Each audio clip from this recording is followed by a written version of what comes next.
Hello everyone, how are you? कैसे हो आप सभी विद्यार्थी स्वस्थ होंगे, मस्त होंगे और अपनी पढ़ाई में व्यस्त होंगे। आज आप सभी विद्यार्थियों के लिए सभी को गुड इवनिंग। बहुत good evening, good evening, good evening, good evening, good evening. आइए, आज का जो लेक्चर है बच्चों, वह सीबीएसई विद्यालय के विद्यार्थियों के लिए है, जिन्होंने कोर्स करके हमसे ये बैच लॉन्चिंग के कहा। इसमें हम लोग 10th क्लास और 9th क्लास के मैथ के सब्जेक्ट का अध्ययन करेंगे। इस मैथ में हमें जितने भी विद्यार्थी यदि हमसे पढ़ते हैं, वो सभी विद्यार्थियों का मेरा स्पेशली उन पे भरोसा है और उनका भी पे भरोसा होना चाहिए, ताकि जो एम है बच्चों, वह है 100/100। जो सीबीएसई विद्यालय से जो भी विद्यालय में जो भी विद्यार्थी उत्तीर्ण होंगे, वह 100 में 100 एम रखना चाहिए। इसलिए कि मेरा कोशिश जो है वह 100/100 का रहेगा। यहाँ से हम आप लोगों के लिए मेहनत करेंगे। आप लोग केवल एक हमारे लिए आप सपोर्ट करेंगे, केवल इस वीडियो को शेयर करके, और इस वीडियो को आप पूरा का पूरा वॉच करें, क्योंकि इस वीडियो के अंदर ही मैं बहुत सारे ऐसी चीजों को बताऊंगा जो एग्जाम पर्पस होगी। और साथ ही मैं बता दूं कि जो भी इस प्लेटफॉर्म पे मैथ का कंटेंट लाया जाएगा, वह कंटेंट आप सभी के लिए बहुत ही लाभदायक होगा। इस पर बहुत सरल भाषा में आप सभी विद्यार्थियों को मैं कंटेंट प्रोवाइड कराने का काम करूंगा। यदि कोई समस्या होगी तो आप नीचे एक नंबर फ्लैश कर रहा होगा, उस नंबर पर आप सभी हमें व्हाट्सएप कर देंगे क्या क्या समस्याएं आ रही है, कौन कौन से टॉपिक पे समस्या आ रही है। उस टॉपिक को स्पेशल आप सभी विद्यार्थियों के मैं लेकर आऊँगा और वहाँ पर मैं बताने का बहुत बेहतर तरीके से कार्य करने का चेष्टा करूँगा। आज हमने जिस तरह से मैंने बताया था कि शाम 6 बजे सीबीएसई के मैथ के क्लास चलेंगे, तो दिनांक आज 12 तारीख से प्रारंभ होगी। तो आज निश्चित रूप से आप सभी विद्यार्थियों की क्लास ये लॉन्चिंग कर दी गई। आज की जो क्लास में बच्चों, हमारा जो थंबनेल होगा, वो थंबनेल आप देख लेंगे कि आपका थंबनेल में क्या दिया गया है। थंबनेल में दिया गया है introduction and syllabus 10th class के। मेरा नाम है सत्य प्रकाश गौतम, जो कि कागजी नाम है, और ऐसे जेन्युइन नाम मारुति सभी विद्यार्थी मारुति सर कहते हैं। तो आप लोग याद रखेंगे, आपको जो बढ़िया लगता है उस नाम से आप कह सकते हो, आप, इससे कोई दिक्कतें नहीं है। आइए हम इसे समझाने का प्रयत्न करें। आइए देखिए, ये बच्चों है इंट्रोडक्शन। हमने इंट्रोडक्शन कराना है और सिलेबस की जानकारी प्राप्त कराना। क्लास 10th क्लास है, मैथमेटिक्स का हो गया। 10th क्लास मैथमेटिक्स का है। आप देख पा रहे हैं यहाँ पर मेरा नाम लिखा गया है। यह कंटेंट सबसे महत्वपूर्ण और भरोसेमंद चैनल पर भी आप मिल।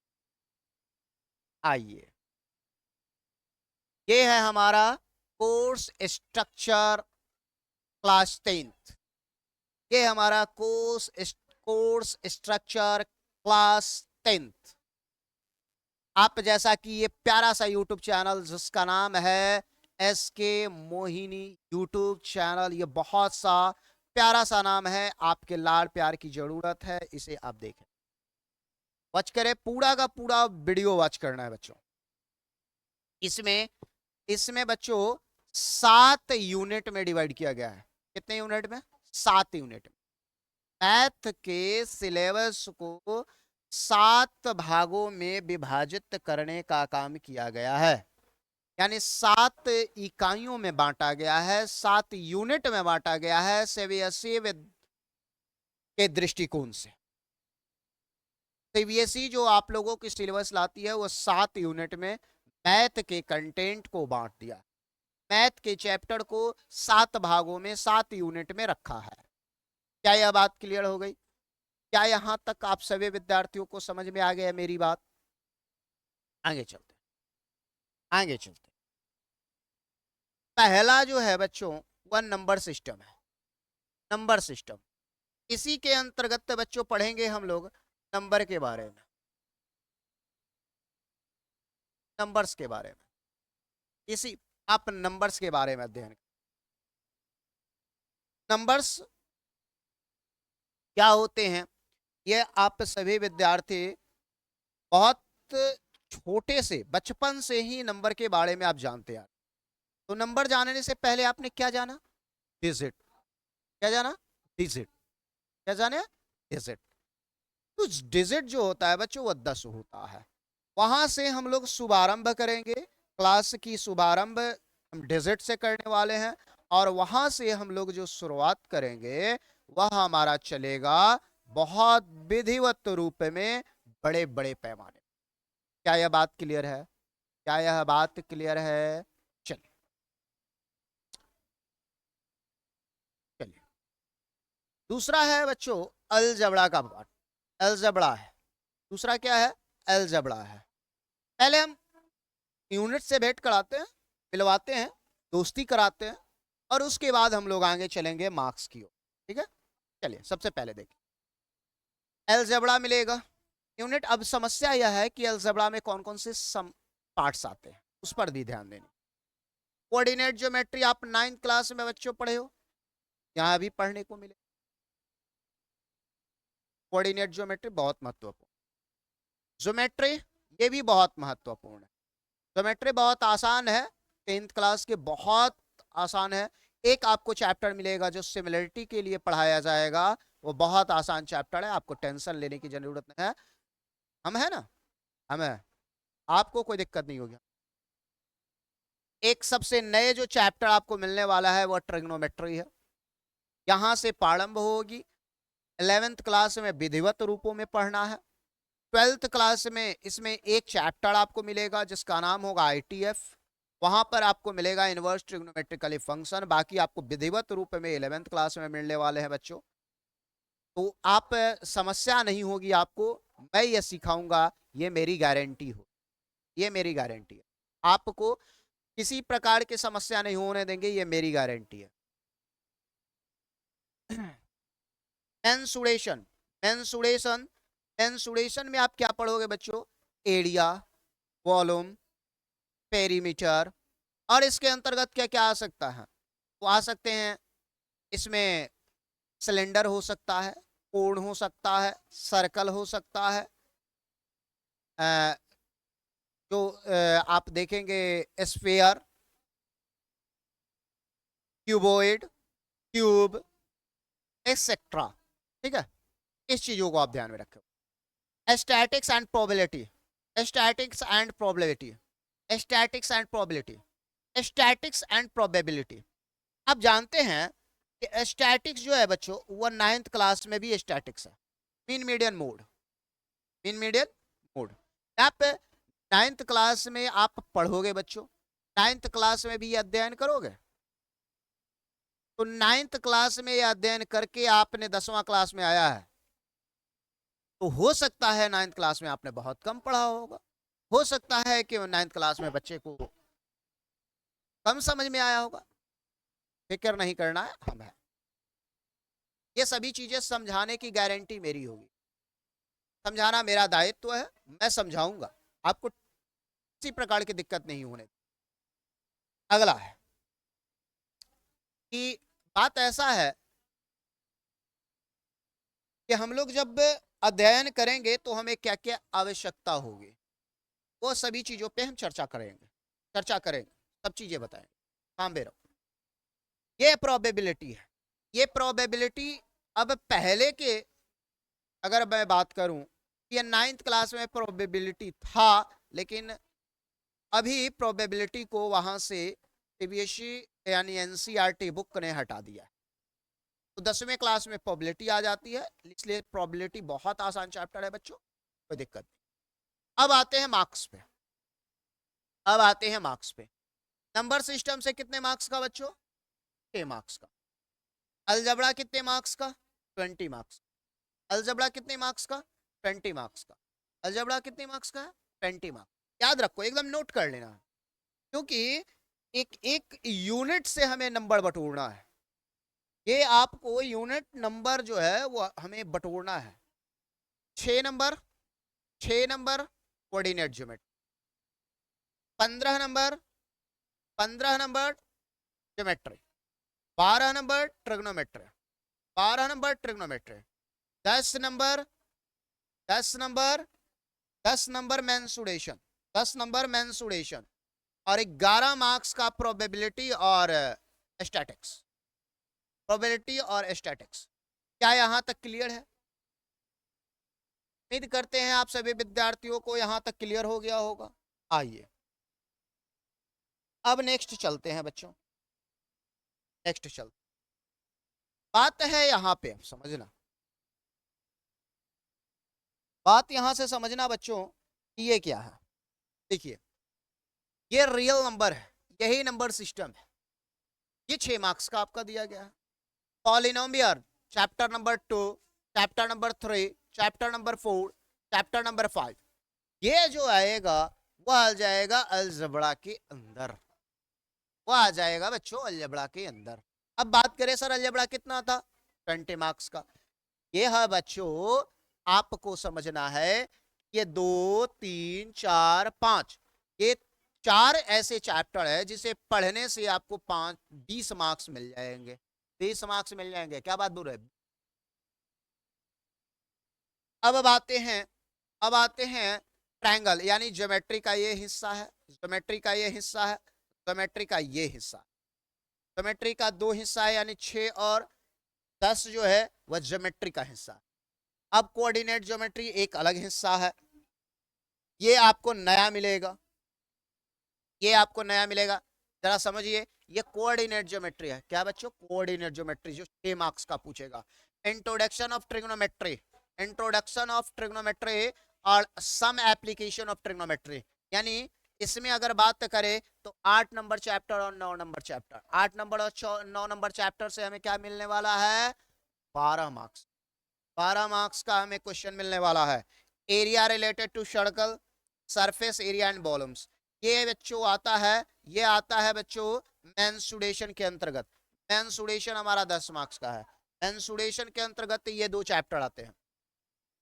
देखिए, 6 और 10 ज्योमेट्री के अंतर्गत। कोऑर्डिनेट ज्योमेट्री एक अलग अलग पार्ट है, कोऑर्डिनेट ज्योमेट्री अलग पार्ट है। सर्कल और ट्रायंगल ये आपका ज्योमेट्री के अंतर्गत, और 8 और 9 ट्रिग्नोमेट्री के अंतर्गत।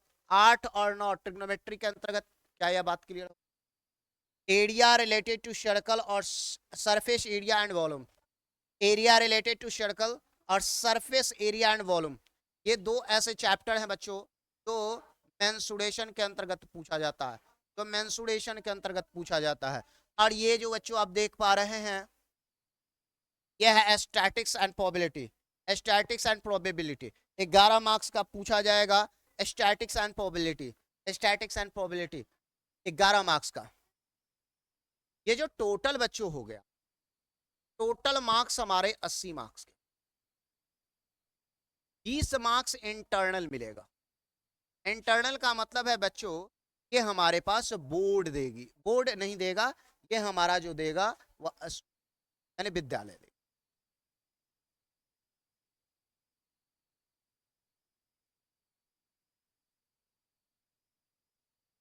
ये विद्यालय देगा। तो 80 मार्क्स लाना, और विद्यालय से लेकर के हमारे पास जो उत्तर आएगा यह आएगा 100 मार्क्स। हमें कैलकुलेट करके 100 मार्क्स, और ये 100 मार्क्स का 100 मार्क्स हमें एग्जाम में लाना है, ये जिद है। हम लोगों को अपने जिद पर अड़े रहना है और 100/100 लाकर रहना है। निश्चित 100 लाना है, ये गारंटी होनी चाहिए, एम होना चाहिए। लिख लो बड़े अक्षरों में, एम सेम 100/100 लाना है, तभी इस पढ़ाई को आप करें, अन्यथा ना करें। ठीक है। गणित केवल हम गणित की बात कर रहे हैं, किसी सब्जेक्ट की बात नहीं कर रहे। तो आप जहां से करना है कर सकते, लेकिन मैथ प्रॉपर है, प्रॉपर दिया जाए, 100 में 100 मिलेगा। तो 100 में 100 लाने के लिए हमें क्या क्या जरूरत चाहिए? सबसे पहले बुक चाहिए। बुक कौन कौन सा होगा? बुक हम लोग एनसीईआरटी देखेंगे, एनसीईआरटी बुक बच्चों रखना जरूरी है। एग्जाम्पलर होना चाहिए, जरूरी है, एग्जाम्पलर। उसके बाद आपको पीवाईक्यू, इतना आप कर लेते हो बच्चों, इतना कर लेते हो तो 100 आउट ऑफ 100 आना निश्चित है। क्या बात समझ में आ रही है? अब इसे लाने के लिए और क्या क्या करना पड़ जाएगा? स्ट्रेटेजी अपनानी पड़ेगी, जिसमें आपको कॉन्सेप्ट होगा, concept clear, result clear. Concept अगर क्लियर है तो रिजल्ट आपको निश्चित आने वाला है, कोई नहीं होने वाली है। और वही कॉन्सेप्ट मैं क्लियर करा के दूंगा, ये मैं, मेरी गारंटी है कि मैं क्लियर करा के दूंगा, आपको समझ में आ जाएगी, ये हकीकत है। पूरा का पूरा वीडियो आप अवश्य देखेंगे, अवश्य कॉपी कलम लेकर के बैठेंगे और अपने दिमाग को स्थिर करके बैठेंगे। ठीक है। इसके बाद कॉन्सेप्ट के बाद होगा बच्चों फॉर्मूला। फॉर्मूला, फॉर्मूला को याद करना है, याद करना है, रिमेंबर कीजिए। ठीक है। फॉर्मूला याद हो जाएगा, कॉन्सेप्ट क्लियर है, फॉर्मूला याद हो जाएगा। तो हमें लागू कैसे करना है, यानी क्वेश्चन पर अप्लाई, अप्लाई, अप्लाई कैसे करना है, ये क्वेश्चन पर अप्लाई कैसे होगा, ये अगर आप समझ में आ जाएगा ना, ये आपको समझ में आएगा कि कॉन्सेप्ट क्लियर हो जाए और ये फॉर्मूला हमें अगर याद हो जाए और उसको अप्लाई कैसे करना है क्वेश्चन के अंतर्गत, तो आपको 100% गारंटी है कि 100/100 लेकर आएंगे, 100/100 लेकर आएंगे। समझ में आया क्या? समझ में आया क्या? चलिए, जब यहां तक आप कर लेते हैं, यहां तक कर लेते हैं, तो हम लोग नेक्स्ट लेक्चर में, यानी अगले लेक्चर में हम लोग, आज का जो इंट्रोडक्शन क्लास था बच्चों, ये हमारे पास इंट्रोडक्शन हमने क्लास कराया है कि आपको ये जानकारी हो जाए कि इस बार यूट्यूब पे धमाल मचाने के लिए हम लोग तैयार रहेंगे। समझ में आ रहा है? चलिए, तो ये हमारे पास इंट्रोडक्शन थी, और अगले हम लोग लेक्चर में विधिवत क्लास लेकर के हम उपस्थित होंगे, विधिवत क्लास लेकर उपस्थित होंगे, और वह आप लोगों को 1 घंटे का वॉच टाइम रहेगा। 1 घंटा आपको प्रॉपर बैठना है, कॉपी कलम किताब लेकर के, और पूरे का पूरे क्वेश्चन को आपको क्रैक करना है। चलिए, thank you for watching this videos, love you all.